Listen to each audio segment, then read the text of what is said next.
Seja bem-vindo a SR Consultoria. Vamos então a mais um vídeo e hoje nós falaremos do item 7.7, garantia da validade dos resultados. Então esse requisito vai trazer aí de que forma que o laboratório pode então estar mantendo e também assegurando a validade, a confiança nos resultados que ele gera das atividades do escopo acreditadas. Vamos lá.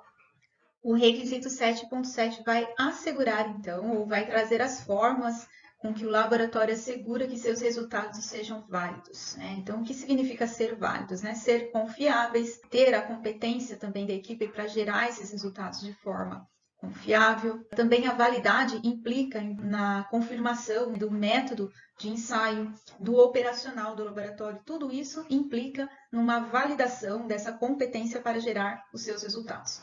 Como que ele vai fazer isso, então? Por meio de testes de repetibilidade, sempre buscando repetibilidade, reprodutibilidade, E levando em conta também precisão e exatidão aí nessas medições, na geração desses resultados. A 17025, então, vai trazer as diversas e as diferentes formas que o laboratório tem de assegurar a validade de seus resultados, de buscar essa validação, dos seus resultados. Exemplos, vou colocar aqui todos os que a norma traz, como a utilização de materiais de referência ou materiais de controle, a calibração dos seus equipamentos de forma rastreável, a gente viu lá no item 6.5, sobre rastreabilidade metrológica.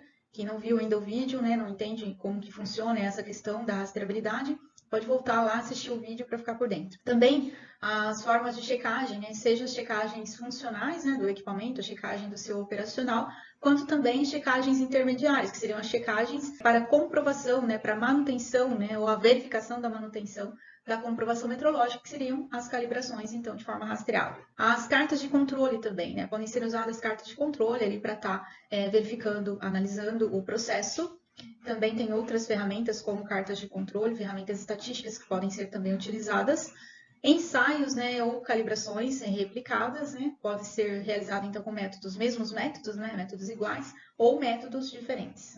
Reensaio ou recalibração também de itens retidos, então utilizar esses itens retidos para fazer reensaiar, ou recalibrar, aí, no caso de laboratórios de serviços de calibração. Correlação de resultados, então com características diferentes de um item. Análise crítica nos resultados, Então todos esses itens aqui que eu estou citando é necessário, então, que depois seja feita a análise de resultados. Aliás, em cada etapa de realização das atividades, deve-se sempre estar analisando criticamente cada medição, cada resultado gerado, Cada forma de realização do processo é um processo aí contínuo de análise crítica, Ainda que não seja aquele processo devido documentado que a norma pede em alguns momentos, Mas a análise crítica, ela deve, sempre permear o laboratório, Aliás, as competências do laboratório, elas precisam ter esse perfil, de análise crítica. Comparações, então, de resultados, a gente vai ver ali para frente como que pode ser feito isso. Ensaio também com amostra séria. Vamos falar um pouco, então, sobre comparações e proficiência, como se dá aqueles itens lá de comparação que o laboratório pode estar buscando aí para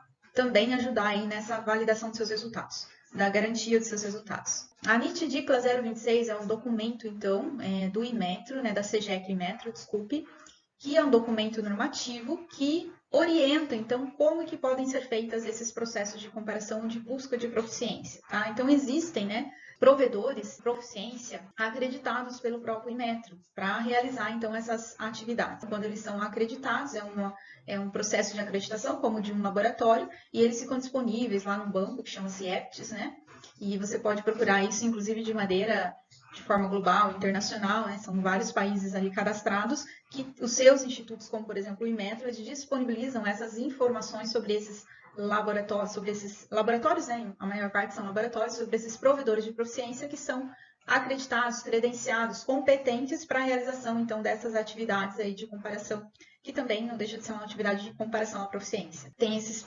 provedores, tem essa forma, então, que a NIT DICLA indica, tem a questão do interlaboratorial. Então, se não tem um provedor, você pode buscar fazer uma comparação interlaboratorial entre laboratórios, Entre vários laboratórios, com um administrando aí a rodada, dessas amostras para poder comparar, e também os intralaboratoriais. Então, o intralaboratorial, então, interno ao laboratório, pode ser feito, então, entre os seus técnicos, para checar, por exemplo, a competência técnica ali de realização, de reprodutibilidade de um ensaio ou de um método. tá? Então tem várias formas aí de você fazer os processos intralaboratoriais de comparação entre os próprios técnicos da equipe do laboratório. Também essa questão de interlaboratorial, aí tem uma forma mínima de atendimento que seria um bilateral entre dois laboratórios, enfim, aí a NITDICL ela vai te dar ali várias possibilidades, né, para que você de alguma forma consiga atender e sempre é possível. Buscando aí por meio de comparação, você também provar, né, você também garantir aí a validade nos seus resultados. Eu tô falando aqui rapidamente, tá, gente? Mas esse é um item à parte, assim, também como incertezas de medição, né? Da 17025, porque é um item que você precisa aprofundar bastante ali no momento de fazer a implementação, né, desse requisito, para você entender esse universo aí de comparações, né, de como que tramita aí toda essa questão, tá? Tem também empresas, né, que fornecem serviços também para os laboratórios só nessa questão, né? Então também é possível aí contratar consultores, né, só dessa área para poder estar atendendo também quando da implementação desse item, tá? Porque às vezes o laboratório ele tem a competência ali do pessoal, tudo, mas por questões de tempo, né, hábil para estar fazendo, estar se dedicando para isso, às vezes, né, o laboratório também decide contratar um profissional específico para isso, assim como em certezas de medição também tem profissionais específicos só para essa questão, para atender os laboratórios. Não fiquem assim preocupados, né, por ser ser itens também que você vai mexer com bastante métodos estatísticos e tal, né, mas você também pode buscar ajuda fora, não precisa ser necessariamente o laboratório a ter toda a competência, o conhecimento desenvolver ali, né, o que o laboratório precisa é ele entender o que está fazendo, entender esse processo de forma aprofundada, claro, né, para que ele contribua ali na análise crítica dos resultados que serão gerados. Agora, a preparação para atender o requisito, vocês podem estar buscando ajuda fora, porque tem profissionais muito especialistas só dessas áreas aí. Seria, né, esse conceito de proficiência, ela designa pleno conhecimento sobre determinado assunto, né? A proficiência seria você comparar os seus resultados com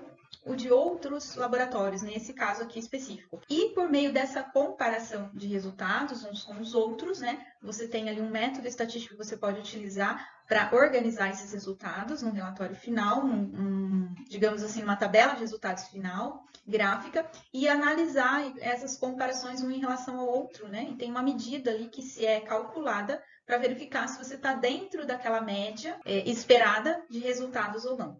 O resultado pode ser satisfatório, pode ser mediano ou insatisfatório. Também ela designa, ou né, também designa um outro conceito, o elevado grau de competência em uma certa habilidade ou área do saber. Né? Então, o conceito de proficiência seria isso, e neste caso, né, aqui da 17025, seria por meio também de comparação. Você pode, por exemplo, rodar uma amostra cega, né, que não identificada, não se sabe o que é, e você ensaiar e chegar naqueles resultados esperados, né? E que só esse provedor de proficiência vai saber, então, qual o resultado, né? Qual a faixa esperada ali que esses laboratórios, né?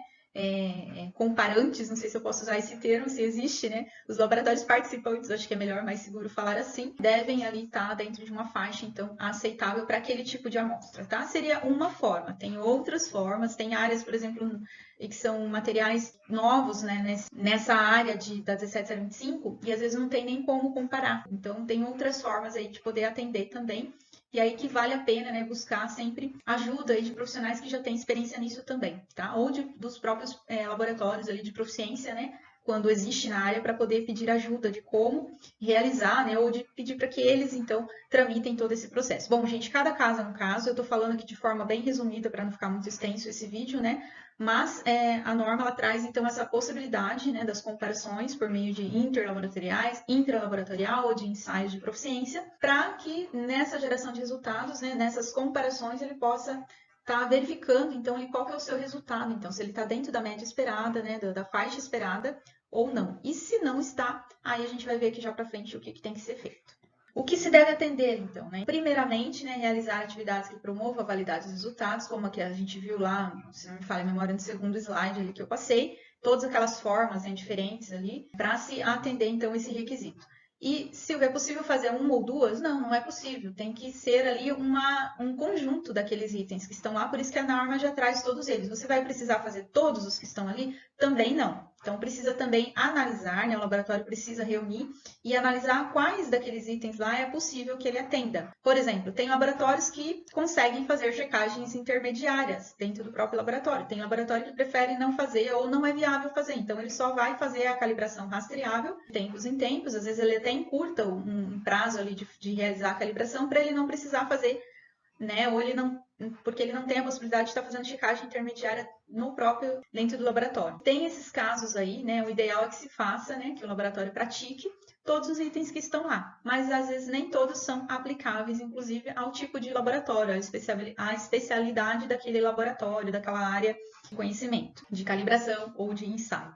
E a análise crítica, né? Analisar os resultados. Então, todos os resultados desses itens que o laboratório vai atender aí para comprovar a validade da garantia, né? Assegurar a garantia dos seus resultados, eles devem ser analisados criticamente, deve ter uma forma de análise e, por meio do resultado dessa análise, ele tomar providências. Então, se lá, por exemplo, numa comparação interlaboratorial, um resultado está fora esperado, ele vai precisar tomar uma providência, tem que abrir um relatório de não conformidade e tratar ali com as ferramentas devidas, né? A gente vai falar ainda sobre tratamento de trabalho não conforme, aqui para frente já, logo. E então ele tem que, né, analisar e tratar, né? Tem que dar uma ação, tomar uma ação, uma providência ali para corrigir, né? E para evitar que isso volte a acontecer, né? E de repente até reensaiar, né? Refazer essa rodada de interlaboratorial, de intralaboratorial, de proficiência, para verificar daí se foi eficaz, se foi corrigido. Enfim, né? Várias formas também de estar analisando, né?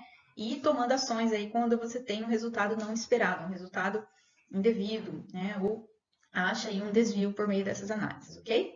Também sempre, né, documentar, evidenciar, então documentar, registrar, né, todos esses processos aí de proficiência, de interlaboratorial, de intralaboratorial, tudo deve ter um relatório de resultados final, analisado criticamente, né, assinado pelas devidas pessoas autorizadas, né, como por exemplo um responsável técnico pelo laboratório que vai analisar esses resultados, né.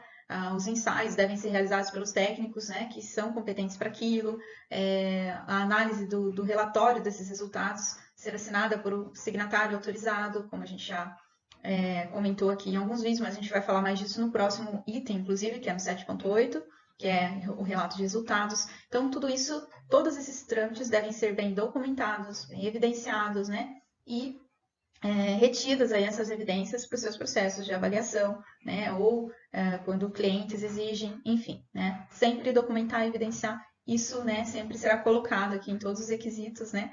Essa questão aí do documental, né? E com relação ao procedimento, né? Ele pode ter, com certeza, um procedimento escrito, aprovado, de como que ele gera toda essa sistemática, todo esse processo aí, como, por exemplo, quais, né? As atividades que ele vai atender, né, lá da NIT 026, ele pode ter um procedimento dizendo, né, quais deles ali ele se propõe a atender, tá? Então, tem várias formas também de documentar, de relatar os relatórios de resultados, de também reter essas evidências, né, de gerar essas evidências, e a norma traz aí essas possibilidades, então, para estar atendendo esse requisito.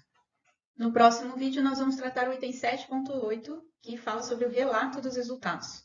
Curta, comente e compartilhe os nossos vídeos e continue recebendo mais dos nossos conteúdos. Até mais!